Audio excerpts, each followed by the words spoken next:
उत्तर प्रदेश के गाजियाबाद के लोनी में हुए ट्रिपल मर्डर का गाजियाबाद पुलिस ने खुलासा कर दिया है।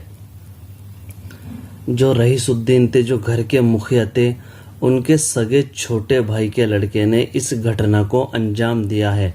पुलिस ने 24 घंटे के अंदर ही केस को हल कर दिया है और जो हत्या आरोपी अयूब सगा भतीजा है रईसुद्दीन का, पुलिस ने उसको गिरफ्तार कर जेल भेज दिया है। जी हाँ दोस्तों, क्या है पूरी घटना और किस तरह से इस अयूब नाम के युवक ने इस घटना को अंजाम दिया है, हम आपको पूरी डिटेल बताने की कोशिश करेंगे। आप वीडियो में बने रहें।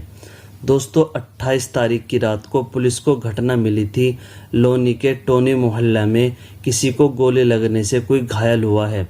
पुलिस मौके पर पहुंची तो पुलिस ने वहां जाकर देखा रईसुद्दीन, जो लोनी के टोनी मोहल्ला मेन बाज़ार में जिनकी मार्केट है, वो भी उनका भी इंतकाल हो चुका है। और उनके बेटे अजहर उर्फ अज्जू, उनको भी गोली लगी हुई थी, वो भी उनका भी इंतकाल हो चुका है।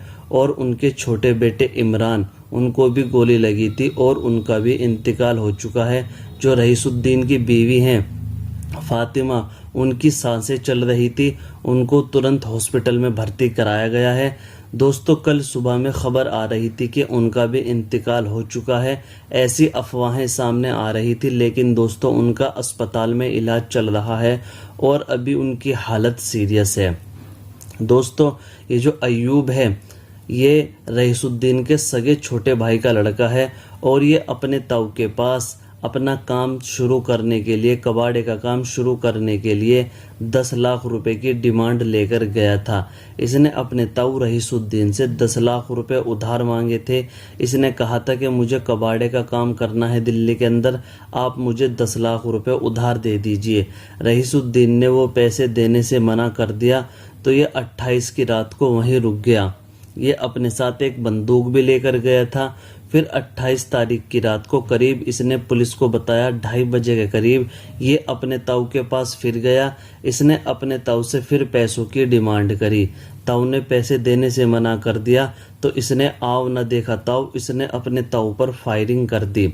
गोली की आवाज़ सुनकर रईसुद्दीन का बड़ा बेटा अजरुद्दीन वो भाग कर आया। उसने इसे अयूब को पकड़ना चाहा तो इसने उनके ऊपर भी गोली चला दी। अजरुद्दीन को भी 3 गोली लगी थी। फिर गोलियों की आवाज़ सुनकर रईसुद्दीन का छोटा बेटा भागा हुआ आया। उसने देखा उसके अब्बू बेड पर लहूलुहान पड़े हैं और उसका बड़ा भाई नीचे फर्श पर लहूलुहान पड़ा है। इसने अयूब को पकड़ना चाहा तो अयूब ने इसके ऊपर भी गोली चला दी। इस इमरान की भी मौके पर ही मौत हो गई। उसके बाद इमरान और अज्जू की अम्मी यानी कि फातिमा, उन्होंने गोलियों की आवाज़ सुनी और वो भी भागी हुई आई तो अयूब ने उनके ऊपर भी गोली चला दी। गोली उनके जबड़े में लगी हुई है और उनकी हालत अभी बहुत ज़्यादा नाजुक है। आप लोगों से गुजारिश है, आप उनके लिए अल्लाह ताला से दुआ करें, अल्लाह ताला जल्द से जल्द उनको शिफा अता फरमाए, आमीन।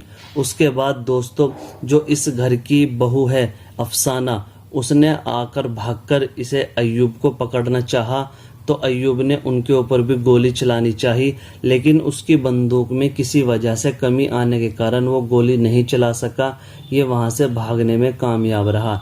लेकिन जब अफसाना इसको पकड़ना चाह रही थी तो उनके हाथ में इसकी शर्ट के बटन आ गए।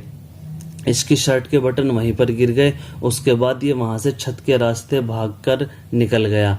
लेकिन दोस्तों, जब ये भाग रहा था, कैमरा मौजूद था, ये उसमें कैद हो गया और इसने अपने खून से सनी हुई शर्ट और बंदूक नाली में फेंक दी। दोस्तों, इस मामले में हम पुलिस की तारीफ करना चाहेंगे। लोनी पुलिस ने इस मामले को 24 घंटे के अंदर ही हल कर दिया। दोस्तों, सुनने में ये भी आ रहा है इसको अयूब को, जो रईसुद्दीन के भतीजे हैं, इनको जब गिरफ्तार किया गया तो ये अस्पताल में मौजूद थे जहां पर इनकी ताई का इलाज चल रहा है। तो दोस्तों, आप देख सकते हैं किस तरह घर के बेदी ने ही लंका ढा दी। ये अपने ताया रईसुद्दीन से 10 लाख रुपए मांगने आया था, जिन्होंने पैसे ना होने का हवाला देते हुए इसे पैसे देने से मना कर दिया। लेकिन उसके बाद इसने अपना गुस्से में आकर आव न देखा था और एक के बाद एक 3 मर्डर कर दिए और जो इनकी ताई हैं फातिमा, उनका भी अस्पताल में इलाज चल रहा है। तो दोस्तों आप लोग जी रईसुद्दीन और अजहर और इमरान के लिए अल्लाह ताला से दुआ करें। अल्लाह ताला इनके कबीरा सगीरा गुनाहों को माफ़ फरमा कर इनको जन्नतुल फिरदौस में आला से आला मकाम अता फरमाए। और जो रईसुद्दीन की बीवी हैं फातिमा, उनके लिए आप अल्लाह से दुआ करें, अल्लाह ताला उनको जल्द से जल्द शिफा अता फरमाए। दोस्तों जैसे ही इस घटना से जुड़ी हुई कोई नई अपडेट हमारे सामने आती है, हम आपके पास ज़रूर लेकर आएंगे। तब तक के लिए अल्लाह हाफिज़।